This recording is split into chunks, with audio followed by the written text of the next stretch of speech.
Fox News anchor just couldn't control her shock that Trump admitted that oil prices are actually going to rise before the midterms, not even stay the same, despite the fact that they have already risen quite a bit because of his disastrous war against Iran. So MeidasTouch just exposed how Trump's own admission about rising oil prices reveals the real economic catastrophe brewing from his Iran war. They're connecting fertilizer shortages to potential food crisis, something mainstream media missed. This shows how foreign policy disasters hit your grocery bill directly. The fact is Trump lies like he breathes. And the fact that he is admitting that the prices are going to rise, that means they're probably going to rise quite a bit. This admission is politically toxic because Trump usually only confesses bad news when it's about to get much worse. Remember, just weeks ago, he claimed the Iran conflict was already won. That complete reversal signals internal polling showing economic pain is undeniable. They're going to work. In a place like Los Angeles, you can drive far for work. And now to go to a job that's paying you not a living wage, but a minimum wage, you have to pay an exorbitant amount in gas for that car, or never mind any of your daily life and travel, but food, fertilizer prices. The ripple effect is brutal. Minimum wage workers in places like LA already spend 20 to 30% of income on gas alone. When you add fertilizer costs, driving up food prices, working families face impossible choices between commuting to work and feeding their families. I mean, this war has already created a drastic increase in the price of fertilizer here, 30 to 47% since late February 2026. Fertilizer prices have gone up almost by 50%. They have gone up in just this short period of time. That 47% fertilizer spike since February is staggering. For context, during the 2008 financial crisis, fertilizer only increased 25% over an entire year. The Middle East produces key fertilizer components like phosphates, and this conflict disrupted global supply chains completely. And as you heard, Trump says it could go up even farther. This, of course, is huge because fertilizer is what farmers use for food.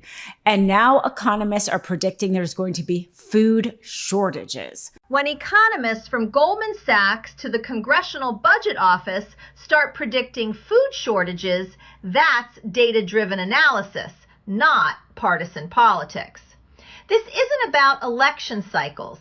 It's about basic food security becoming a domestic policy crisis from foreign policy failures. I mean, they say that about 70% of United States farmers, just here in the United States, about 70% of farmers will find it difficult to afford the necessary supplies to grow their crops. 70% of farmers struggling means food prices will spike nationwide within months.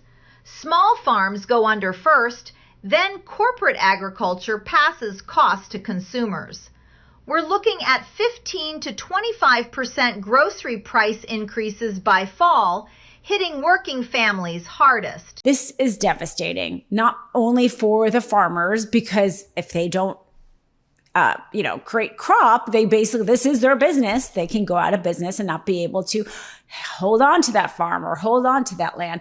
But of course, for the rest of us, we will not be able to get the kind of food we are so used to. And the price of food will go up because it's just basic supply and demand. This dual crisis mirrors pandemic supply chains, but worse. That was a natural disaster. This is policy driven. Family farms that survived COVID shutdowns and supply issues are now facing bankruptcy from a war they never supported. And if the supply goes down, the price of what is left will go up. And the United States grows products, crops for the world. I mean, for example, California is the #1 producer of almonds in the entire world. California is the largest agricultural state in the entire United States. California produces 80% of the world's almonds and 95% of U.S. processing tomatoes. The state generates $50 billion in agricultural exports annually. When California farming gets hit, global food markets feel it, from almonds in Germany to tomato sauce in Japan. So when Republicans try to act like, farmers are in red states, actually California is the #1 agricultural state. And we export throughout the world. So when you're talking about this situation in the United States, you're actually talking about affecting not just the United States, but the world. Republicans love talking about heartland farmers, but California produces more agriculture than Iowa, Kansas, and Nebraska combined. It's a blue state feeding red states and the world. This war threatens the backbone of American agricultural dominance globally. And we are talking about a basic necessity such as food. This is why that Fox News anchor couldn't control her shock when Trump admitted that this was going to get worse. Food security is national security. Every intelligence briefing says this. Even Fox News anchors understand that admitting your policies will make food more expensive is political suicide.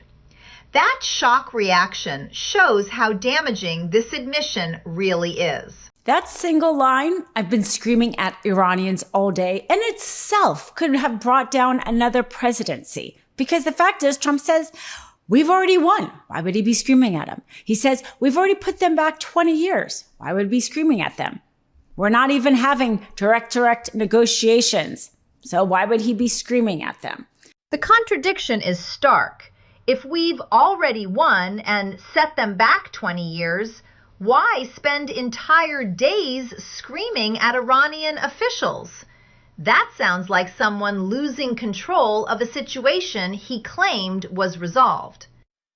Previous presidents resigned over far less erratic behavior. This is why Congressman Raskin, Representative Stansbury, and others have filed a new bill in order to try to create a bipartisan commission for the 25th Amendment. It may not go anywhere, but this is exactly the kind of action Americans are calling for when they see this increasingly disturbed individual in this power position of the Oval Office. And Jamie Raskin isn't some partisan hack. He's a constitutional law professor who served on January 6th committee. When serious legislators like him file 25th Amendment resolutions, it signals genuine concerns about presidential fitness during active military conflict. that latest statement about yelling at them all day is just one small but scary example. The pattern is clear. Erratic public statements, contradictory claims about military victories, and now admitting economic policies will hurt Americans. During wartime, presidential instability isn't just concerning, it's genuinely dangerous for national security.